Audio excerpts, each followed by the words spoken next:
Ahí en Mateo, hermano, abra su Biblia, nomás manténgala ahí, ¿verdad? Si usted se fija en su Biblia, cuando usted comienza el Nuevo Testamento, el primer libro, hermano, del Nuevo Testamento dice Mateo. ¿O qué dice su Biblia? ¿En su Biblia de usted qué dice? Mateo. ¿Mateo? San Mateo. Ok. Bueno, algunas dicen San Mateo, otros Mateo, pues es lo mismo, ¿verdad? Ok, hermano, entonces vamos a comenzar, hermano, el estudio de hoy con este evangelio. Ahora, ¿cuántos han leído el evangelio de Mateo? Ahora levanten la mano, ¿quiénes lo han leído? El evangelio de Mateo, ¿quiénes lo han leído? Ok. Vamos a iniciar entonces el estudio de este libro, de los 66 libros que están compuestos en la Biblia.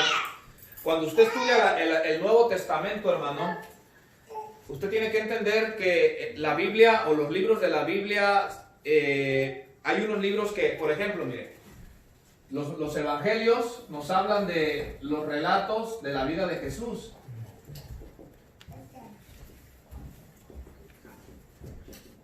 Son relatos de la vida de Jesús. Ay, me disculpa la letra del doctor, hermano.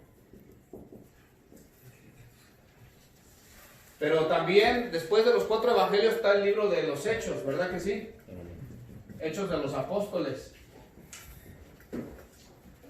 Este libro de los Hechos, hermano, su carácter es histórico. Es decir, en el libro de los Hechos usted lee la historia de la iglesia.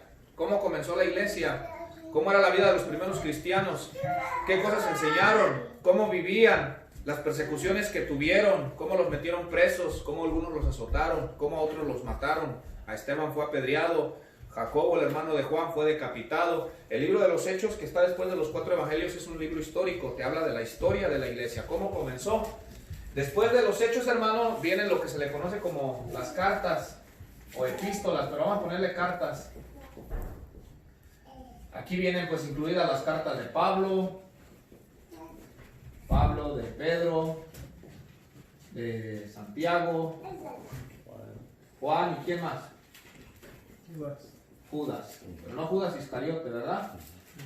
Entonces así cuando usted habla el Nuevo Testamento está así, hermano, evangelios. ¿Qué me habla de los evangelios? Nos habla del nacimiento, vida, muerte, crucifixión y resurrección de Jesús. Eso es lo que los evangelios te van a hablar, la vida de Jesús, cómo nació, cómo vivió, lo que enseñó, lo que hizo, cómo murió y cómo resucitó. Cuando tú sigues leyendo, te encuentras el libro de los Hechos, histórico, cómo comenzó la iglesia. Después te encuentras con las cartas de Pablo, las cartas de Pedro, del apóstol Pedro, las cartas de Santiago, de Juan y de Judas. Y por último tenemos, hermano, lo que lo llamaríamos como profecía. Entonces, note, evangelios, el libro de los Hechos, las cartas, profecía. Y aquí me refiero al libro de Apocalipsis, que es un libro profético, es decir, es un libro que habla de profecías de eventos futuros. Aunque en las cartas de Pablo, como en los evangelios, también hay algunos versículos o algunos pasajes donde hablan ciertas profecías, ¿verdad? Como Mateo 24, ¿verdad? Cuando Jesús habló de las señales que sucederían en el mundo antes de que Él regresara. Pero el libro de Apocalipsis, ahora, ¿cuántos han leído el libro de Apocalipsis? A ver, levante la mano, ¿quiénes han leído el libro de Apocalipsis? Ok. Mire, el primer libro que yo leí fue el de Apocalipsis. Antes de ser cristiano y todo, yo agarré un día la Biblia, ¿verdad? Yo no sé qué andaba pensando, ¿verdad? Quizás agarré la Biblia y comencé a leer el libro de Apocalipsis. Y le digo algo, cuando terminé con un miedo. Terminé con un miedo que dije, más me vale que me porte bien y que busque a Dios, porque ahí habla de todas las plagas, los desastres y todos los juicios de Dios que van a caer sobre esta tierra antes de que Jesucristo regrese. Esto que mira usted del coronavirus y todo eso ya estaba hasta profetizado. Jesús dijo en Mateo 24, antes de que yo venga, dice, habrá pestes en todo el mundo. Todas estas cosas se van a ir intensificando, hermano, ¿verdad? Pero bueno, entonces tenemos profecía, el libro de Apocalipsis, hermano, ¿verdad? Pero hoy vamos a estudiar con lo que son los evangelios, 4 evangelios. Ahora, ¿por qué, hermano? ¿Por qué son 4 evangelios y no 1? ¿Alguna vez usted se ha preguntado eso? ¿Qué necesidad había de que haya 4 evangelios? La razón de por qué son 4 evangelios y no solamente 1, hermano, es porque Dios guió a estos 4 autores a que nos presentaran a Jesús, cada uno desde una diferente perspectiva, hermano. Cada uno nos presenta a Jesús, no es que se contradigan, o no es que lo que uno dice es verdad y lo que el otro no, pero cada uno presenta a Jesús desde una perspectiva diferente. Mire, por ejemplo, Mateo, y que es el evangelio que vamos a estudiar, el propósito cuando Mateo escribe su evangelio es presentar a Jesús como rey, como el rey de los judíos. Mateo presenta a Jesús como el rey de los judíos, Jesús como rey. Jesús como rey. Por ejemplo, Marcos, el evangelio de Marcos nos presenta a Jesús como siervo, como sirviente, como aquel que vino a servir. El evangelio de Lucas nos presenta a Jesús como hombre.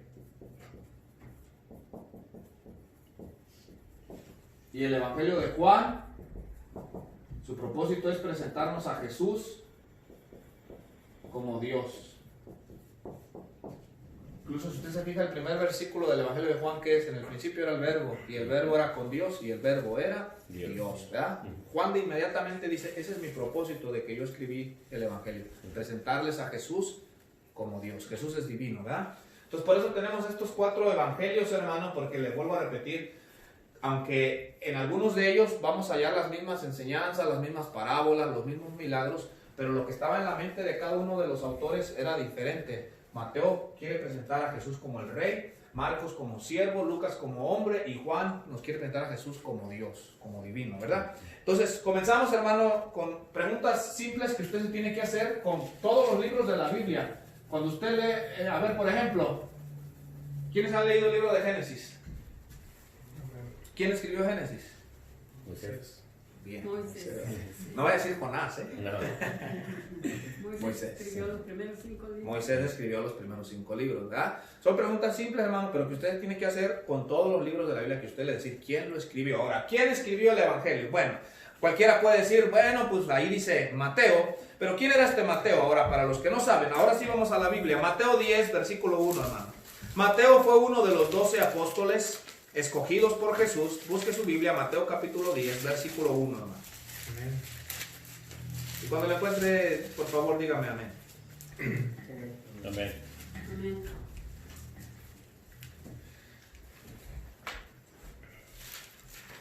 Amén.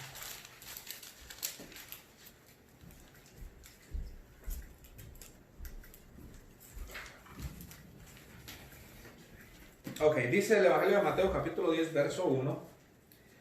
Entonces, llamando a sus 12 discípulos, así dice, ¿verdad? Que Jesús llamó a 12 discípulos, les dio autoridad sobre los espíritus inmundos para que los echasen fuera y para sanar toda enfermedad y toda dolencia. Y aquí después nos va a dar los nombres, hermano. Dice, los nombres de los 12 apóstoles son estos. Primero, Simón, llamado Pedro, y Andrés su hermano, Jacobo, hijo de Zebedeo, y Juan su hermano, Felipe, Bartolomé, Tomás, y luego ¿qué dice? Mateo el ¿Y publicano. cómo lo llama? El publicano. Mateo el publicano, ¿verdad? Entonces, ¿quién le escribió este evangelio, hermano? Este evangelio lo escribió uno de los 12 apóstoles llamado Mateo, que en el evangelio de Lucas usted va a leer que su nombre, o Lucas lo llama Leví.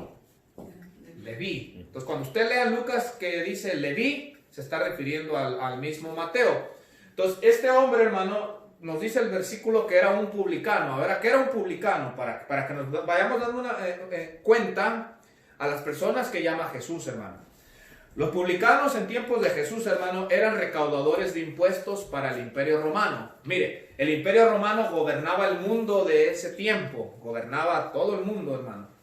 Entonces, cuando el Imperio Romano conquistaba un pueblo, una nación, una aldea, lo que usted quiera, les ponía impuestos, o sea, la gente tenía que pagar impuestos.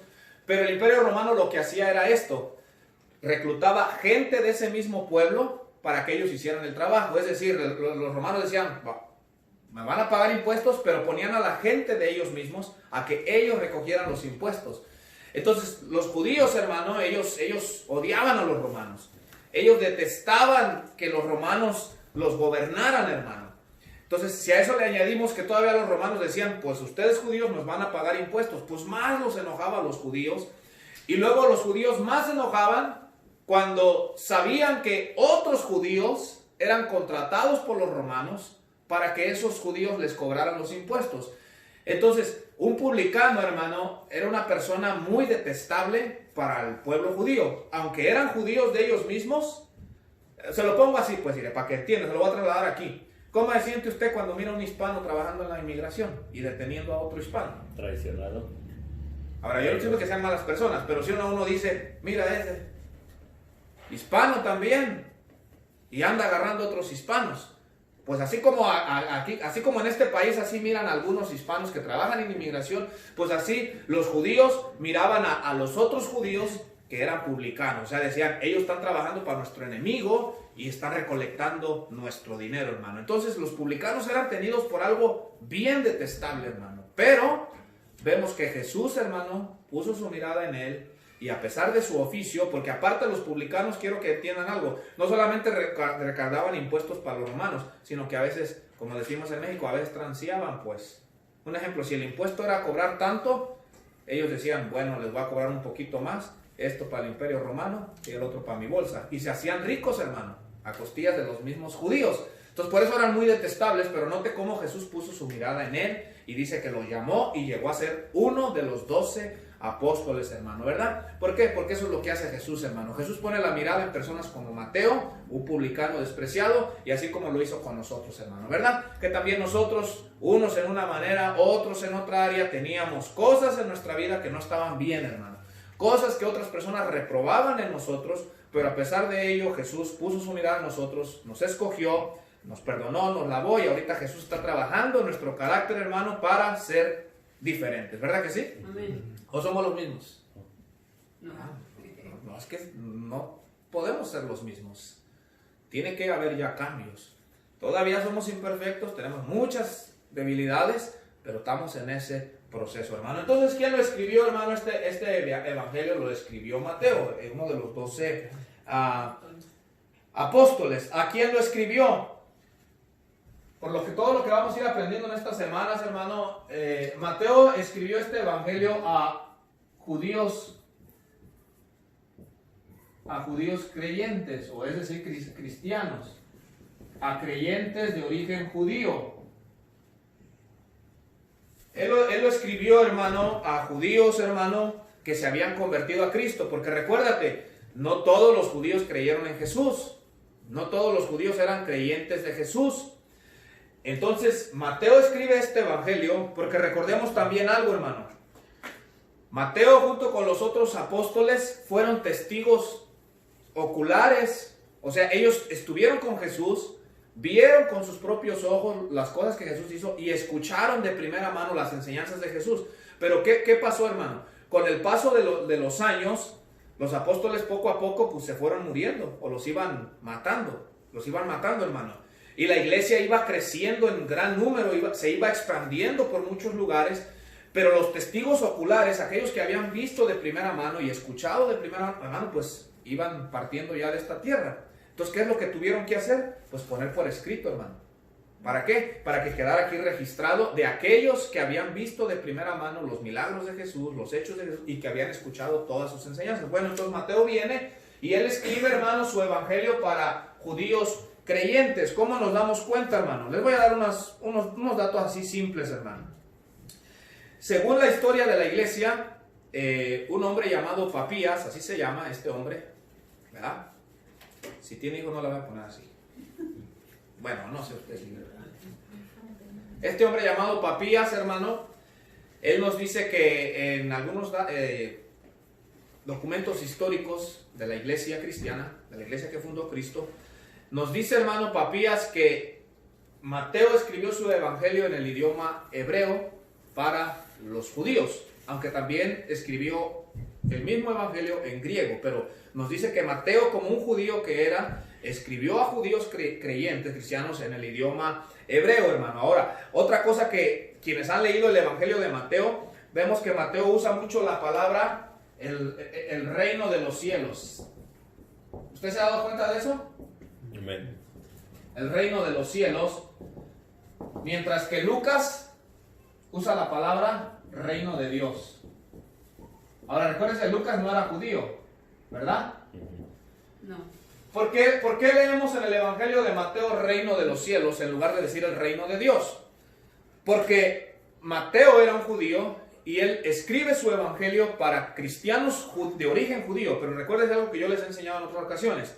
Los judíos no se atreven a mencionar el nombre de Dios. No se atreven, hermano. Hasta el día de hoy, los judíos tienen miedo mencionar la palabra Dios o el nombre de Dios. Ellos tienen un gran miedo. Ellos no son como nosotros. Nosotros mencionamos Dios hasta para las cosas más. ¿Por qué? Porque ellos tienen miedo de quebrar el mandamiento. Ya ve que estudiamos los 10 mandamientos que dice: no tomarás el nombre de tu Dios en vano, ¿verdad? Entonces los judíos toman bien en serio todo eso. Y ellos, hermano, en lugar de decir el reino de Dios, por miedo a que ellos pronunciaran mal el nombre o lo tomaran en vano, ellos usaban términos como el reino de los cielos. Entonces, por eso en el Evangelio de Mateo usted va a leer eso, el reino de los cielos, el reino de los cielos. No va a leer que diga el reino de Dios, sino el reino de los cielos, hermano. Ahora, ¿a qué se refiere con este reino? Mire, vamos a Daniel 2:44. Dios había prometido un reino, hermano. Busque el libro del profeta Daniel en el Antiguo Testamento.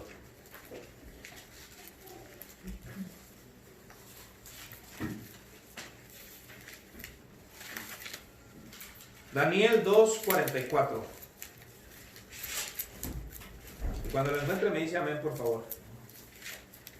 Mire, Dios había prometido que iba a levantar un reino, iba a establecer un reino, el cual ese reino iba a ser un reino eterno, un reino para siempre. Mire, muchas potencias se han levantado, muchos imperios se han levantado y han sido destruidos o derrocados.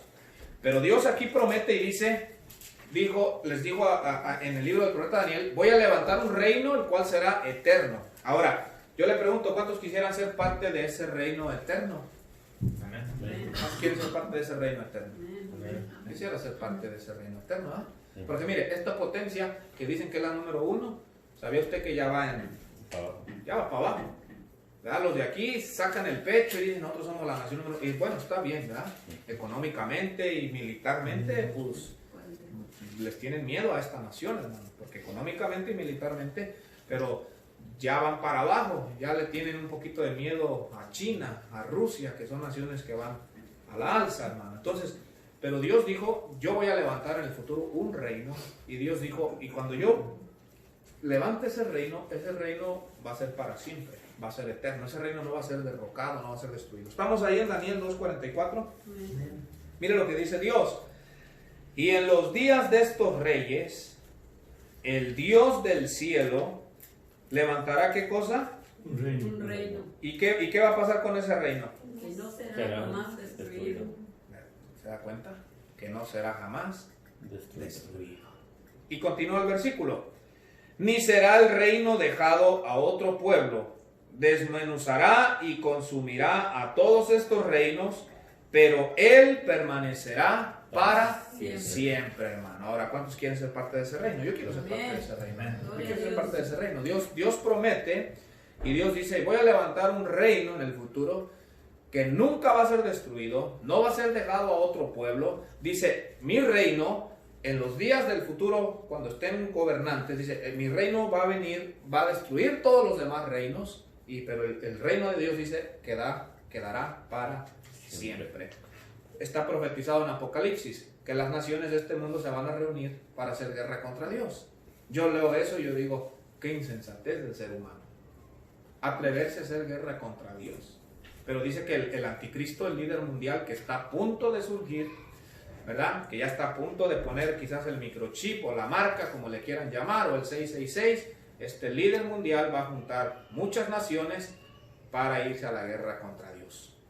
Pero la buena noticia, ¿sabe qué es? Que la Biblia ya está profetizada la victoria, ¿verdad? Dice la Biblia que Jesús vendrá del cielo, hermano, con millares y millares de ángeles. Dijo un predicador esto: les tengo una buena noticia y una mala. Y dijo: la buena noticia es que Jesús pronto viene, y la mala noticia es que Jesús pronto viene. Dijo: todo depende de qué lado estás. Buena noticia para los que lo estamos esperando, ¿sí o no? Amén. Los que lo estamos esperando quisiéramos que venga ya y acabe con el dolor, la maldad, el sufrimiento. Pero mala noticia para los que están viviendo como ellos quieren.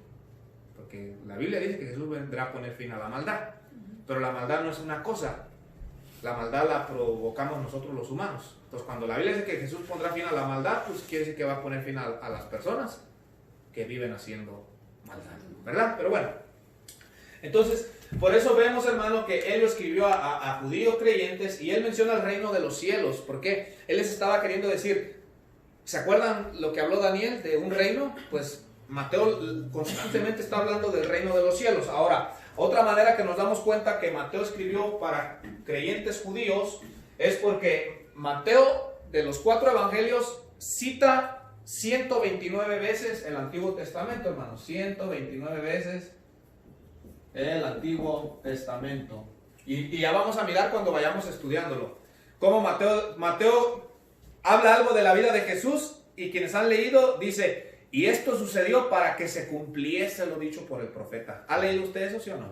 ¿Verdad que sí? Mateo habla del nacimiento de Jesús y decía, y Jesús nació así para que se cumpliese lo dicho por el profeta tal, ¿verdad? Y Jesús dijo esto para que se cumpliese lo dicho por el profeta tal. Y Mateo constantemente está citando el Antiguo Testamento, hermano. Ahora, ¿por qué cita el Antiguo Testamento? Porque como él sabe que le está escribiendo a judíos cristianos, él sabe que los judíos conocían el Antiguo Testamento. Era como diciéndoles, miren, ustedes conocen la Escritura.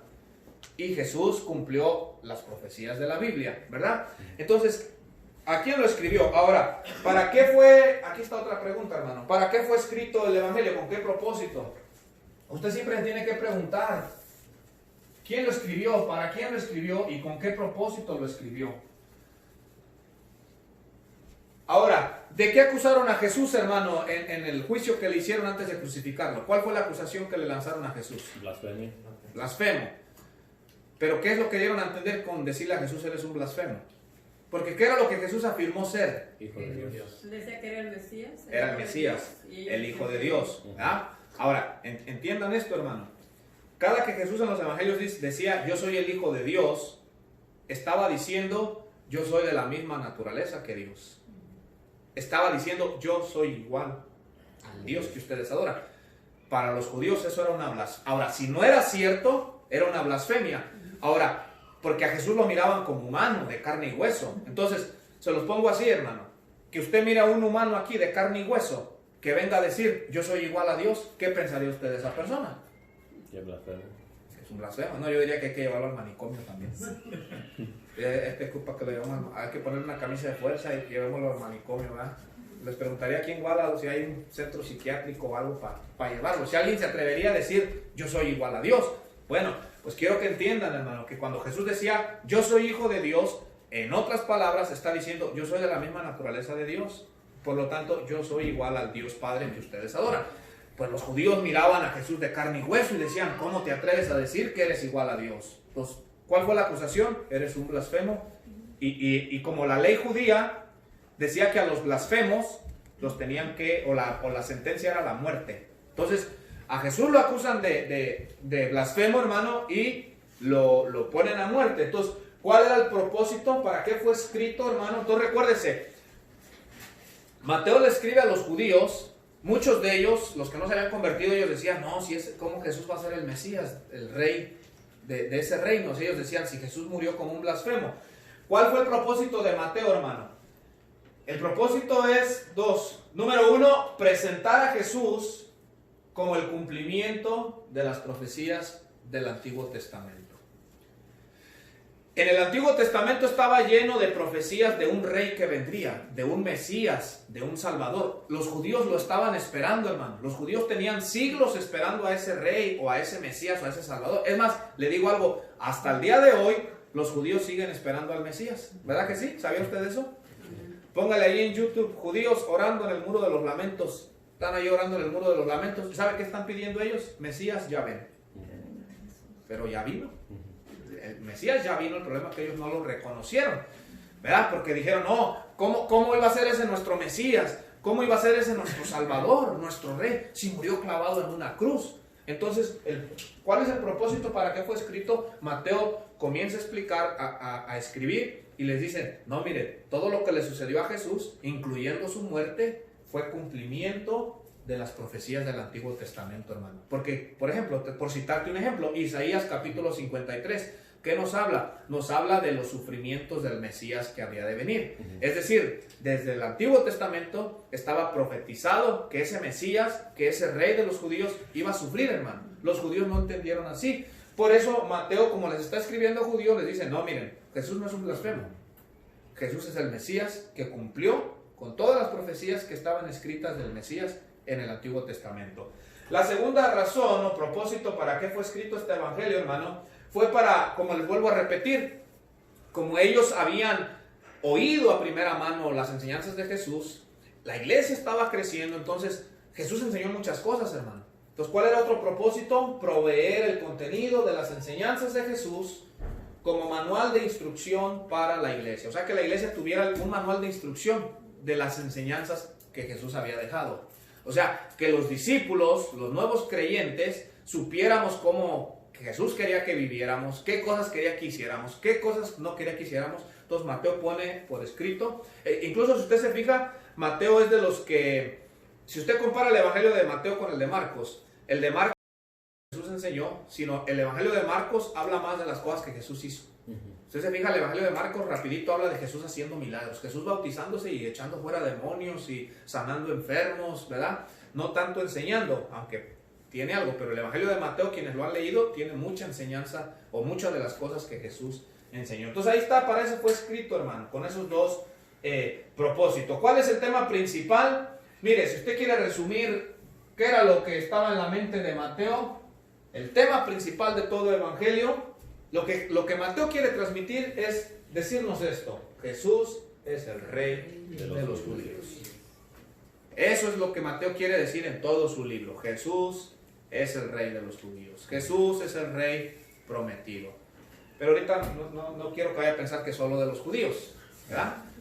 Ahorita seguimos entonces avanzando. Vamos a mirar, hermano, ahora hasta aquí. ¿Alguien tiene una pregunta? Si tiene una pregunta, una duda, pues puede hacerlo. ¿No? ¿Todo bien? ¿Seguimos entonces? ¿No se aburrió ya? ¿No le dio sueño? ¿No está pensando ya en la comida? ¿En la novela? No, ya no vemos novela, ¿verdad? Decía un predicador, el mismo nombre dice novela. Que no la veas. ¿Verdad?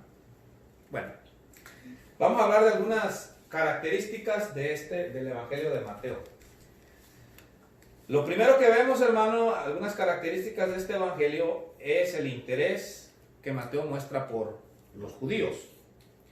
Si usted se fija, vamos allá a Mateo, hermano. Ahorita nomás la vamos a leer, para hoy en 8 la vamos a estudiar. Mateo 1. ¿A cuánto les gusta leer las genealogías que aparecen en la Biblia? Yo me las saltaba. Yo las salto. Mire, yo iba así, y que fulano engendró a sultano, y luego unos nombres que uno no puede ni pronunciar, y fulano engendró a sultano, y sultano engendró a perengano, y así, todo, yo disimulaba esto en la gente. Y ya seguía con el otro capítulo, y yo decía, no, muchos nombres. Hermano, las genealogías tienen un propósito. Para hoy en 8 vamos a estudiar. Pero mire, entonces una característica del Evangelio de Mateo es su interés por los judíos, en los judíos. Mateo 1, hermano. ¿Está conmigo ahí en Mateo 1? Amén. ¿Cómo nos damos cuenta que ese interés? Porque Mateo, hermano, pone... ¿Puedo borrar esto de aquí arriba, hermanos?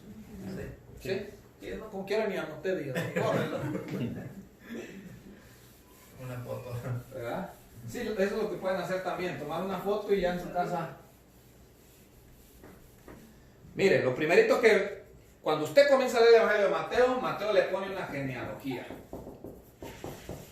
Que para nosotros los gentiles, le digo, a nosotros nos aburre, genealogía, nombres. Pero Mateo, como judío, él sabe que para los judíos las genealogías son importantísimas. Por eso la Biblia está llena de genealogías en el Antiguo Testamento. ¿Está conmigo ahí? Vamos a leerla rápidamente, hermano. Bien. Dice, ¿libro de qué? De La genealogía de Jesucristo, hijo de David, hijo de Abraham. Abraham engendró a Isaac, Isaac a Jacob, y Jacob a Judá y a sus hermanos. Judá engendró de Tamar a Fares y a Sara, Fares a Esrom y Esrom a Aram. Aram engendró a Aminadab, Aminadab a Nazón, Nazón a Salmón.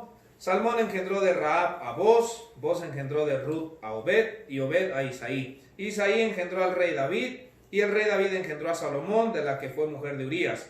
Salomón engendró a Roboam, Roboam a Abías, y Abías a Asa. Asa engendró a Josafat, Josafat a Joram, y Joram a Usías. Usías engendró a Jotam, Jotam a Acaz, y Acaz a Ezequías. Ezequías engendró a Manasés, Manasés a Amón, y Amón a Josías. Josías engendró a Jeconías y a sus hermanos en el tiempo de la deportación a Babilonia. Después de la deportación a Babilonia, Jeconías engendró a Salatiel y Salatiel a Zorobabel. Zorobabel engendró a Abiud, Abiud a Eliakim y Eliakim a Azor. Azor engendró a Sadoc, Sadoc a Akim y Akim a Eliud. Eliud engendró a Eleazar, Eleazar a Matán, Matán a Jacob. Y Jacob engendró a José, marido de María, de la cual nació Jesús, llamado el Cristo. De manera que todas las generaciones desde Abraham hasta David son 14.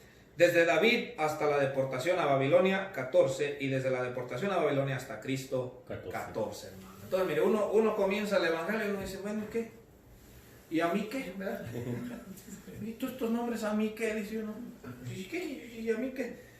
Pues Mateo, como judío, está escribiendo a judíos. Él sabe que para los judíos las genealogías, o sea, de dónde viene una persona, para un judío es de suma importancia, hermano. Lo es todo para un judío.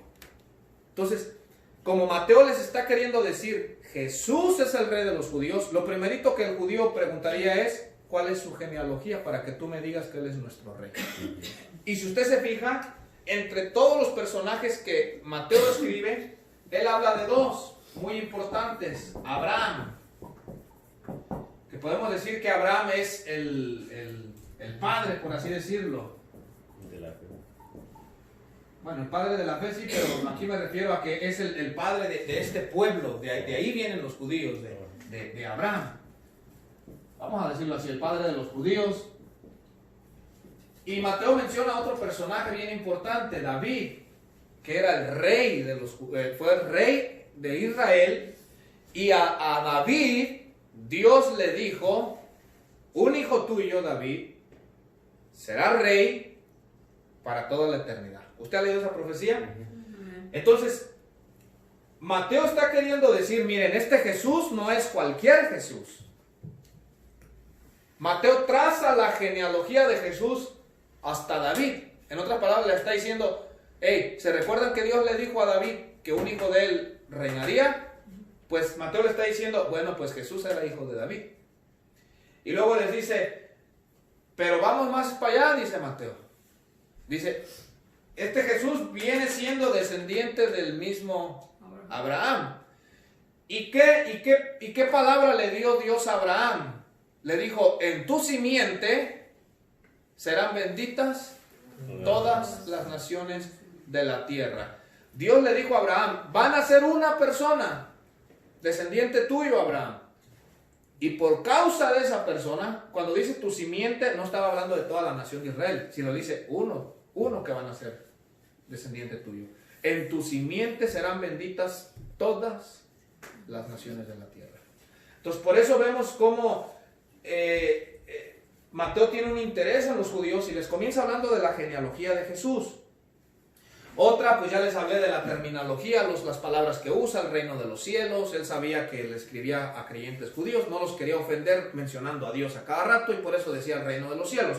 Otra manera como él tenía interés en los judíos que vemos es, como les dije, Mateo cita aproximadamente 129 veces el Antiguo Testamento. Era diciéndoles, miren, ustedes son judíos, ustedes saben el Antiguo Testamento, se los voy a citar porque ustedes lo conocen, hermano. Entonces, pero luego vemos que otra característica del Evangelio de Mateo es su interés en los gentiles. Es decir, Mateo escribe a creyentes judíos, pero Mateo tiene también en la mente a los gentiles, a nosotros. ¿Sí o no? Bueno. ¿O hay aquí algún judío? No. No. Bueno, entonces Mateo muestra interés en los judíos. ¿Cómo? Les voy a dar algunos ejemplos. Si usted puso atención, si es de los que le gusta poner atención, en la genealogía, Mateo menciona a dos mujeres que no eran judías. ¿Sí o no? Ruth, ¿y quién es la otra? Esther. No. Ya. Rahab. Rahab. Rahab. Ahí las mencionó. ¿Sí se dio cuenta?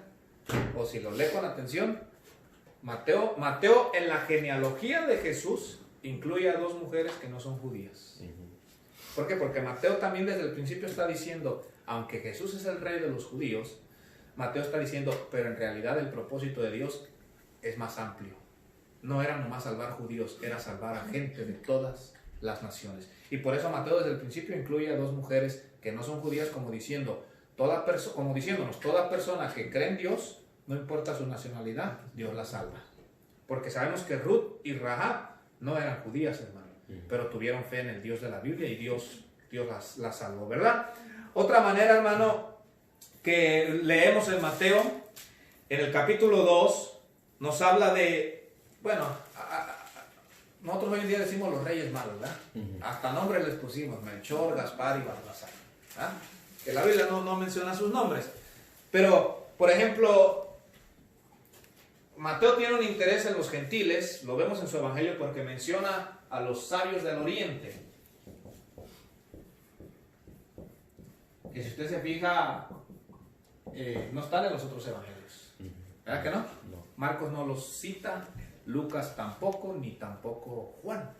Es más, Lucas lo que cita más bien son los pastores que estaban pastoreando, ¿verdad que sí? Pero Mateo nos habla de algunos sabios del oriente que vinieron y dijeron, ¿dónde está el que ha nacido el rey de los judíos? ¿Verdad que sí? ¿Por qué? Porque él tenía ese interés. Otra cosa que Mateo menciona es que el ministerio de Jesús lo llevó a cabo en Galilea de los gentiles. ¿Ha leído que dice así? Que Jesús llevó su ministerio sobre todo en Galilea de los gentiles.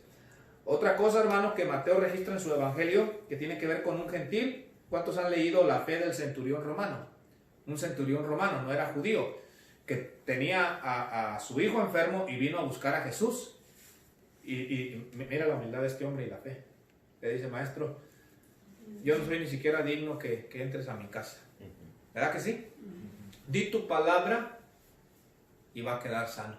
Dice que Jesús se maravilló y dijo, ni en Israel he hallado tanta fe como este hombre. Y ese hombre era gentil, era un centurión romano, no era judío, hermano. Pero mira las palabras de Jesús, ni en Israel he hallado tanta fe como en este hombre. Y Mateo nos relata el caso de ese centurión romano.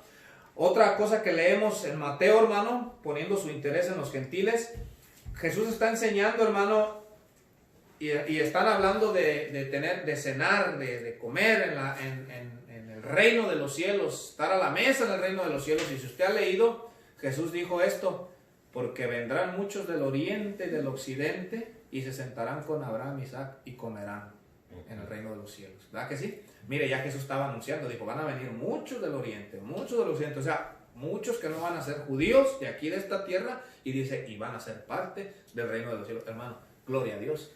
Amén. Que estaba pensando en nosotros. Y que ojalá y lleguemos pues hasta ahí. ¿Verdad? ¿A cuántos les gustaría estar en esa cena? Amén. Qué lindo va a ser eso. Otra cosa que Jesús menciona, hermano, también la mujer de una mujer cananea o sirofenicia. Mateo menciona a una mujer que tenía una hija enferma. Bueno, dice la Biblia más poseída por un demonio. ¿Verdad? Y dice que su madre de esa joven fue a buscar a Jesús. Lo fue y lo buscó, hermano, ¿verdad? Y le pidió que le hiciera un milagro por su hija que estaba poseída por un demonio y el demonio la atormentaba. La Biblia dice claramente que esa mujer no era judía, era una mujer cananea. Sin embargo, por la fe que tuvo, Jesús hizo un milagro y curó a la hija de esa mujer, hermano. Otra cosa que, por ejemplo, leemos en Mateo, Jesús en una de las parábolas dijo que el reino sería quitado a los judíos y sería entregado a los gentiles. O sea, como ellos no quisieron, la nación de Israel no lo quiso aceptar, dijo, bueno, ustedes no quieren, entonces vamos a incluir a los gentiles. Y por último, la gran comisión, Mateo 28, hermano, ¿qué dijo Jesús a sus discípulos? ¿Vayan a dónde? A todas las naciones. A todas las naciones. Dice Jesús, la salvación que vine a traer no es solo para judíos. Dice, soy el rey de los judíos, es verdad, pero la salvación que Dios ofrece, dice, vayan a proclamarla a todas las naciones, hermano. ¿Verdad? Entonces vemos cómo Mateo tiene ese interés, hermano. Y ya aquí, ya para ir terminando, Mateo, hermano, de los 4 evangelios, es el único que usa la palabra iglesia. En los otros evangelios no la va a hallar usted. Por ejemplo, en Mateo 16 la encontramos, Mateo capítulo 16, cuando Jesús les dice a sus discípulos, y ustedes quieren, ni siquiera leámoslo, Mateo 16, al cabo ya vamos a ir terminando. Mateo 16, estas son solo unas características así, hermano, que leemos en Mateo. Mateo 16, versículo 15. Y cuando esté ahí me dice amén. Dice así, Mateo 16, 15. Él les dijo, ¿y vosotros quién decís que soy yo? Respondiendo Simón Pedro dijo, tú eres el Cristo, el Hijo del Dios viviente. Entonces le respondió Jesús, bienaventurado eres Simón, hijo de Jonás, porque no te lo reveló carne ni sangre, sino mi Padre que está en los cielos. Y yo también te digo que tú eres Pedro, y sobre esta roca edificaré ¿qué? Mi iglesia. Mi iglesia. Mire, Mateo registra que Jesús habla de edificar su iglesia. Dice, sobre esta roca edificaré mi iglesia y las puertas del Hades no prevalecerán contra ella. Ahora no me voy a meter en el tema de si Pedro fue el primer papa y cosas así, ¿verdad? Que sabemos que no es así, pero no voy a meterme en ese tema. Solamente yo quiero enfocar que Jesús por primera vez menciona aquí, hermano, la palabra mi iglesia. Jesús dice, yo estoy haciendo algo, dice, o he venido a hacer algo, vine a edificar una iglesia. Es más, hermano, Jesús hasta el día de hoy está edificando a su iglesia. Hasta el día de hoy sigue edificando a su iglesia. Sigue haciendo el llamado a las personas para que sean parte de su iglesia, ¿verdad? Jesús dice, vine a edificar mi iglesia, hermano. El otro pasaje donde lo menciona, dele un poquito hacia adelante, Mateo 18, 15, cuando Jesús está hablando de cómo se debe de disciplinar a una persona o cómo se debe de arreglar un problema que haya entre hermanos. Es la otra porción donde se menciona la iglesia. Mateo 18, 15, ¿estamos ahí? Dice, por tanto, si tu hermano peca contra ti, ve y repréndele estando tú y él solos. Si te oyere, has ganado a tu hermano. Mas si no te oyere, toma aún contigo 1 o 2, para que en boca de 2 o 3 testigos conste toda palabra. Si no los oyere a ellos, dilo a quién. A la iglesia. Dilo a la iglesia. Y si no oyere a la iglesia, tenle por gentil y publicano. Mira, ya hasta menciona publicano. Le digo, los publicanos eran de lo peorcito. Por eso dijo, si no quiere hacer caso, es como si fuera un publicano. Era de lo peorcito.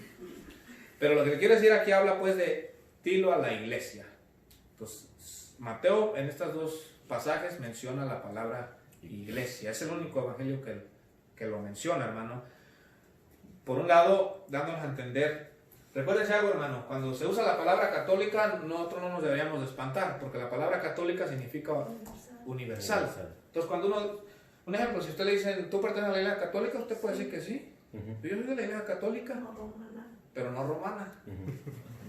Hay que aclarar. Soy de la iglesia católica porque la palabra católica significa universal. La iglesia universal, es decir, vuelvo a repetir, que el propósito de Dios era que su iglesia se componga de una manera universal, o sea, de personas de todas las naciones. No es como la religión judía. Si usted quiere ser judío, usted tiene que hacerse judío, pues. Tiene que hacerse judío, ¿verdad? Si no, no puede ser parte de su religión o sus creencias. Pero la iglesia de Jesucristo es una iglesia universal. Eso significa la palabra católica, universal, ¿verdad? Porque incluye a personas de todas las tribus, lenguas. Donde quiera que haya una persona que crea en Jesús, no importa la parte más remota de esta tierra donde viva, si cree en Jesús, se arrepiente, llega a ser parte de la iglesia que Jesucristo está edificando, hermano, ¿verdad? Entonces, Mateo, esa es otra característica, que es el único que usa esta palabra, iglesia. Pues vamos a dejarle hasta aquí, hermanos. Era una introducción. Para de hoy en 8, mire, si quiere anotar, o debería de anotar, vamos a leer este contexto, Mateo capítulo 1, verso 1 al 17. Ese es el contexto de lo primero que vamos a estudiar, la genealogía. Yo sé que ustedes dicen, ¿y qué podrá explicar el hermano ahí si solo son nombres? Va a ver que vamos a aprender varias cosas. Yo quiero que usted lo lea, hermano, en su casa. Me imagino que tiene toda la semana. Amén. Versículo 1 al 17. Léalo, hermano. Léalo una vez, léalo otra vez. Trate de mirar qué puede aprender usted de ahí. Y para de hoy en 8, si Dios nos da vida, estamos todavía aquí.